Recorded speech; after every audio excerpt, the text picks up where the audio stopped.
Pour toi, enfin, ça fait sens d'accompagner ce massage de quelque chose de thérapeutique?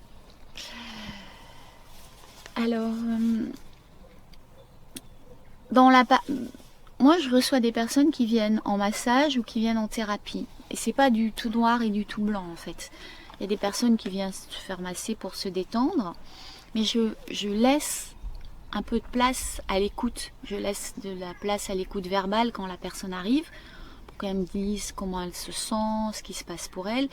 Je laisse de la place à la fin du massage pour qu'elle me dise ce qu'elle a ressenti, si elle a envie d'exprimer ses émotions, qu'est-ce qui s'est passé pour elle. Et après, dans une séance purement de massage, je ne vais pas plus loin, mais je laisse cette possibilité que la personne exprime aussi ce qui s'est joué en elle. Lorsque la personne vient en thérapie, elle arrive en général avec une demande d'aller mieux, une demande d'être moins inquiète.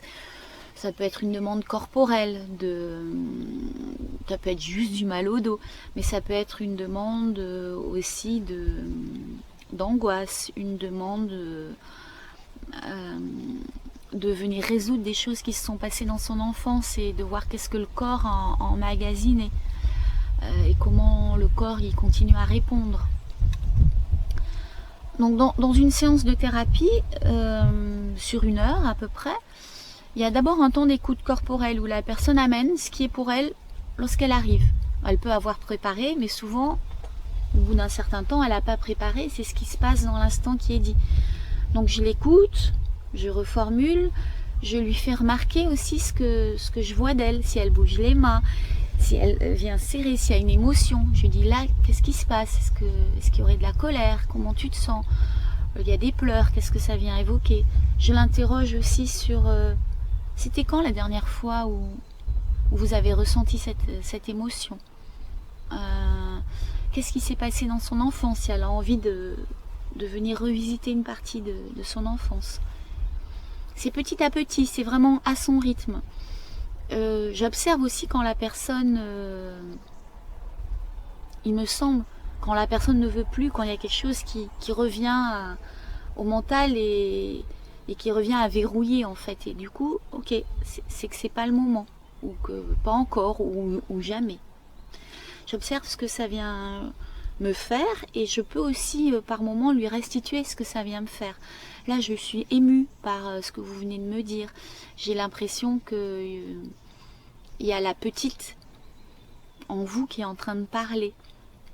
Et je lui propose, et je dis, vous pouvez me dire est-ce que ça vous parle ou est-ce que ça vous parle pas. Donc ça, c'est sur la partie verbale. Et après,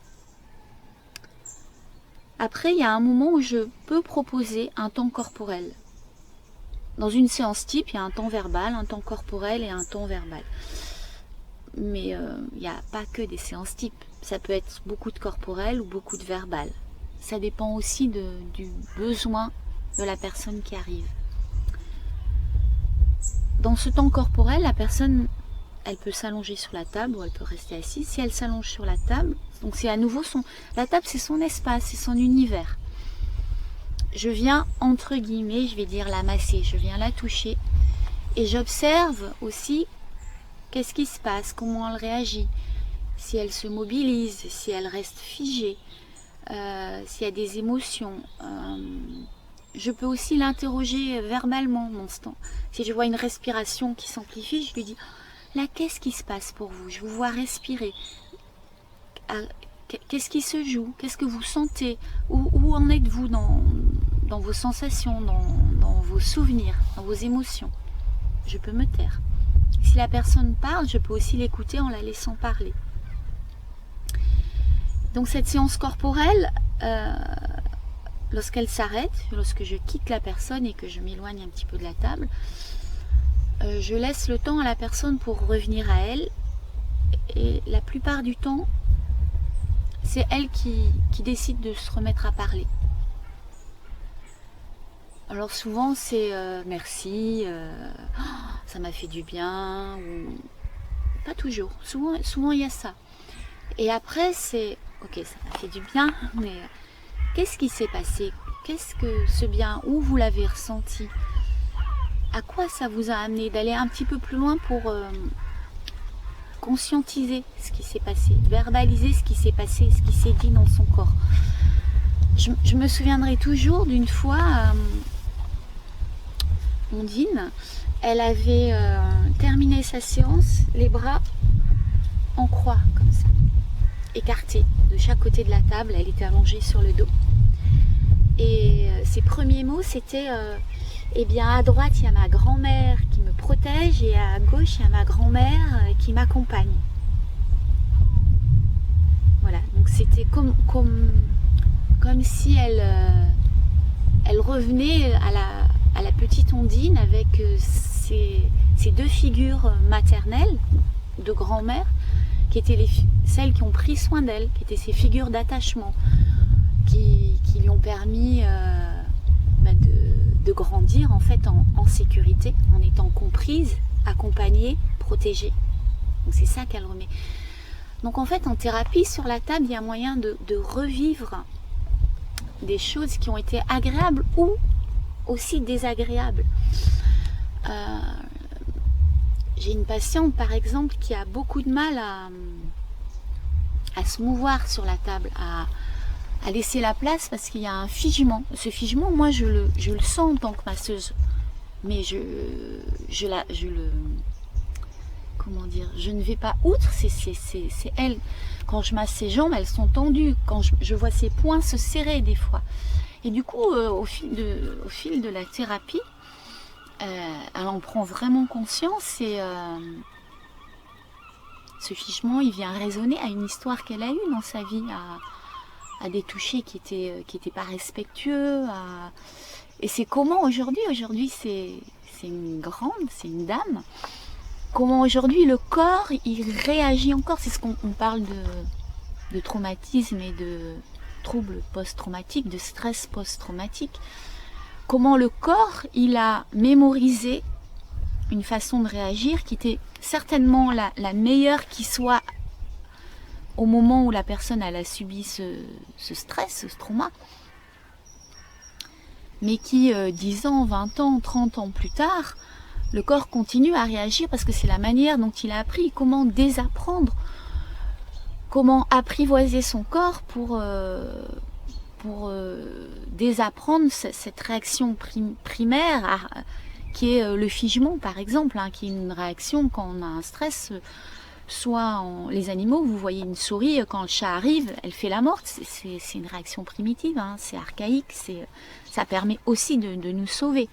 Et puis un petit enfant, il a peu de moyens, il est dépendant de ses parents et il n'a pas non plus forcément le psychisme suffisamment abouti, parce qu'il est en devenir, pour pouvoir accepter, réagir. Donc se figer, répondre et puis sortir de son corps. Et puis même oublier, en fait, c'est le déni. Donc la thérapie, elle permet très doucement, avec bienveillance, sans intruser, sans faire de mal, d'aller aussi travailler sur ces réactions-là, au rythme de la personne. Par exemple. Et j'ai une dernière question. Dans une des premières fois qu'on s'est rencontrés, tu m'as dit que en tant que masseuse ou thérapeute, vu que tu es les deux, tu te positionnes comme quelqu'un qui ne sait pas. Oui. Peut-être tu pourrais redire ça ou le détailler. Je trouve ça intéressant. Oui. Alors en fait, je pense que c'est la posture du psychanalyste, du psychologue. Et ce n'est pas la posture du médecin. Je ne sais pas pour l'autre, parce que c'est l'autre qui sait, chacun sait pour soi, mais a accès ou pas à ce savoir. Lorsqu'un patient ou une patiente vient me voir, elle a tout son savoir, il est en elle, et moi mon rôle de thérapeute, c'est de l'aider et de l'accompagner à ce qu'elle puisse prendre conscience de ce qui est en elle.